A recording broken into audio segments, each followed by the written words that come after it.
Well.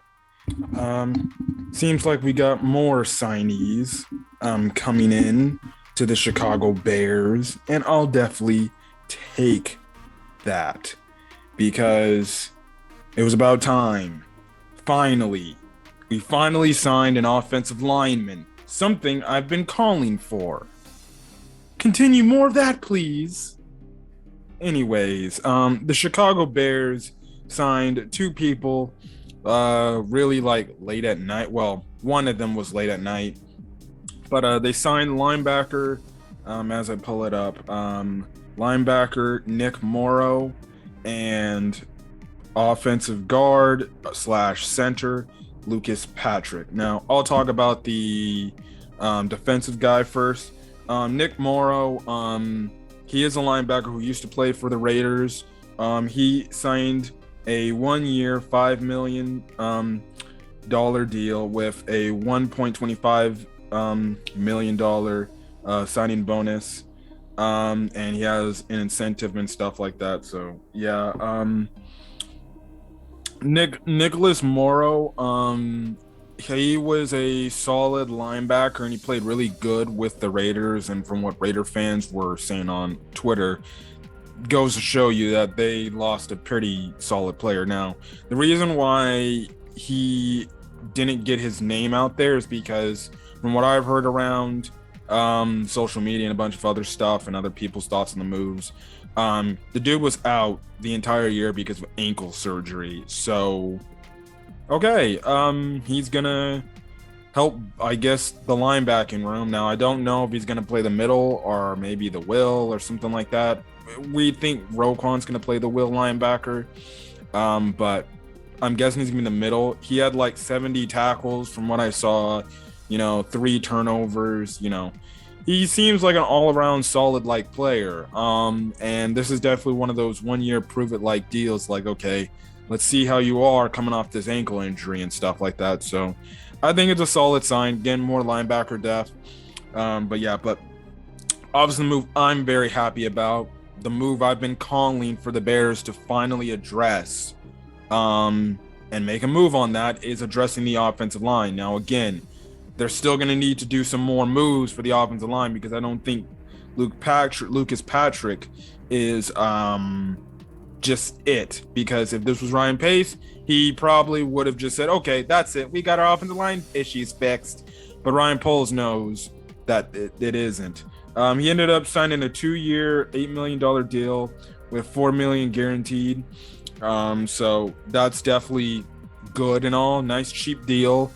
James Daniels, he upped and left for the Steelers. My thoughts on the move, it doesn't really hurt, even though it does in a way, but I guess I don't blame Poles. Poles, when he referred to Daniels, let's just say Daniels was a part of that soft offensive line BS, and I'm going to be honest, James Daniels was a solid player, but, truly, he truly wasn't a game changer, and he was considered the best offensive lineman, and we still had the best offensive lineman. Then Paul saw something different. I also think it was the mentality with James Daniels. James Daniels gave that soft persona off, like in his like exit interview and stuff like that. He gave like some sort of answer that was just like, bruh, come on, dude. And I'm guessing Paul's didn't like that, so he moved on from him. He just let him walk. So he went on to Steelers. So this Lucas Patrick could eventually be the replacement to James Daniels, or he could end up, potentially starting over Sam Mustipher because he's versatile. He not only plays guard, but like I said earlier, he plays the center position. Personally, if you ask me, if he plays the center position, I'd honestly freaking put him as starter right now on the roster over Sam Mustipher, because Sam Mustipher absolutely sucks. Now, he comes from the Green Bay Packers, and surprisingly enough, even though he was kind of morely like a backup to most of the main offensive line people on the Packers, because of injuries to that Packers offensive line, he stepped in there and he actually played a lot of he started for a lot of games and got a lot of valuable reps, which means he has experience. You're not bringing in some guy who's just some backup. He's there, and the way Packer reporters were talking about, Like, they're saying the Packers lost a pretty dang good offensive lineman, and the way the Packers, the way Matt LaFleur talked about him, said like he's the glue of our line. Aaron Rodgers liked him too, as well. So it goes to show you, like, okay, we got a pretty good, solid offensive lineman, and obviously it makes sense. We have Luke Getsy as the offensive coordinator. Why not bring a person from the offensive line from the Packers to put in the scheme? And the fact that he's versatile, that he can not only play the center position, the guard position, but he can play the center position. Like I said, you might as well just put him at starter for center right now, unless you end up getting a JC Treader, which I still hope the Bears look to make that move. I think you could use a JC Treader, but this is the type of guy that he says like he's a hard-nosed guy. He freaking blocks till the whistle's blown and everything. There was like one play they saw where this dude was literally just pushing Anthony Barr into the freaking ground, man. And that's the type of lineman we need, that dirty, nasty lineman that will get up in these people's faces, block the first guy ahead of them, and then when they have to get to the next level, they get to the next level. They get to that linebacker, get past that linebacker, then get back to that freaking safety or that cornerback who's trying to make a tackle to prevent a touchdown from happening. I would definitely like that.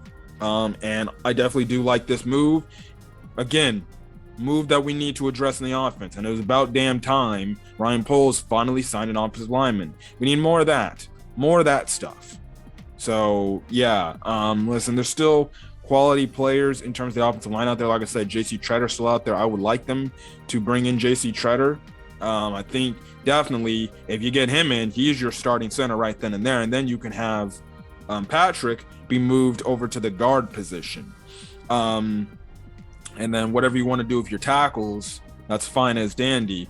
Armstead's out there. I'm kind of like iffy on Armstead. Yeah, he's great, but again, he's a very injury-prone player. So the question is, you're going to put a lot of resources, a lot of money into a guy that's predominantly injured. Personally, if you ask me, I'm of the person that's like, let's just leave Tevin Jenkins at the left tackle spot and see how he does. Like, why do we need?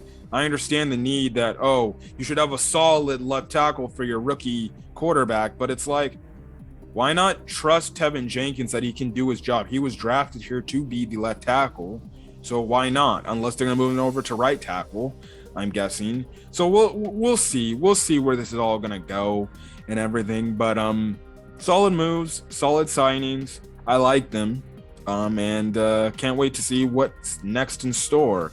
But other than that, guys, I'm gonna get out of here. So if you guys like the video, leave a like. Put in the comment section your thoughts on the Bears move to sign Nick Morrow and Lucas Patrick. Do you like the moves? Do you not like the moves? Weirdly enough, and stuff like that. As well as hit that subscribe button if you want to get more Camford 15 Talk Sports content.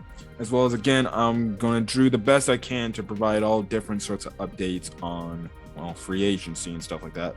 I haven't really talked much about other free agency news because they're just kind of like, moves that really don't need to be talked about. I'm kind of just waiting for like, what is Deshaun Watson going to do? But we'll see.